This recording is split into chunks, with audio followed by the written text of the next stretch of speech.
What does Mental Health Day mean to you? Mental Health Day to me is basically just trying to educate people and raise awareness about mental health. I suppose getting people talking, getting people chatting. I feel like not enough people talk about mental health every single day. I feel like we really need that one day of the year to really get people out there and talking about it, because not enough people know about mental health and how it affects people and how many people it affects. What steps do you take to stay on top of your mental health? I try and keep myself busy. Personally, it doesn't work for everyone. Sometimes you can get really inside your own head, but for me it's being productive, being creative, whether it's painting, creating music, even just having a conversation with someone. Really just getting to bed, giving myself something to do. That's what works for me. How has your mental health been affected during COVID? So the start of COVID, luckily in Tasmania, we haven't really experienced it like, Melbourne and the mainland. But to start off with, it was really hard when we had the lockdown here in Tassie. I lost my job.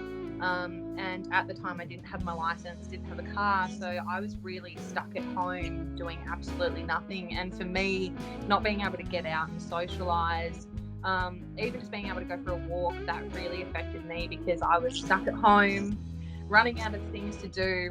I didn't have the motivation or inspiration to be creative. So yeah, I really struggled to start off with, but yeah, nothing in comparison to what I think a lot of people have experienced in the mainland. What would you say to others who may be struggling at the moment? I think the most important thing to remember is, although you might feel like you're alone, you aren't the only one. And it's really important to, speak up, stay chatty, and just let people be aware of what you're going through, and know that you might think that you're going to get a lot of judgment, but sometimes all people want is just to have a chat. But yeah, just trying not to keep things to yourself, and remembering that there are people out there that do really care. What have you learned throughout your own journey with mental health? Oh, okay. So I suppose for me, I've struggled for a very long time with mental health. And for me, it was just accepting that it's not necessarily things that have gone on in my life. It is a chemical imbalance in my brain. It's something that I will have for the rest of my life, and it's just how I manage it and how I keep on top of it. Just making sure, like I said before, being creative, whether it's taking medication, whether it's exercising, whether it's doing anything like that, just always being aware that is always going to be there in my brain, but yeah, just to be vocal about it.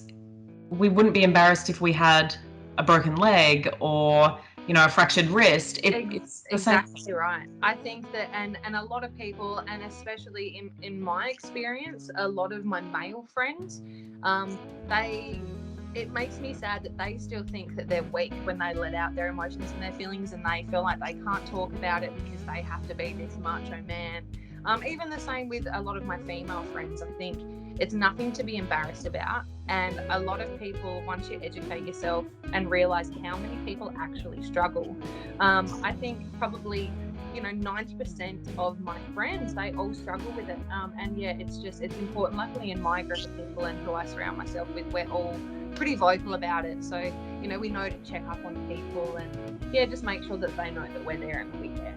It's so easy to put on a brave face, and it's so easy to look happy and to smile in photos and things like that, but nobody really sees what happens behind closed doors. Nobody really knows what's going on. Like, even this year, I know of 2 or 3 people that either grew up around or went to school with that have taken their own life. And when that happens, you sit there and you're like, holy shit, I had no idea that they were struggling because they looked so happy.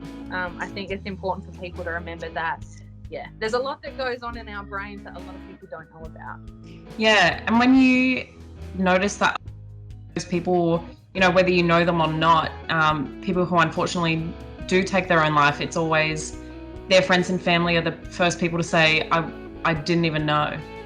I don't know. It's because it's so easy, and as you would probably know, a lot of people know, it's so easy to hide how you're feeling. And a lot of people, I tend to do it to protect myself because I feel like I have walls and I don't like letting them down. But yeah, it's just, You need to stay vocal about it. It's one of those things, if you ever want to get on top of your mental health, you need to speak up.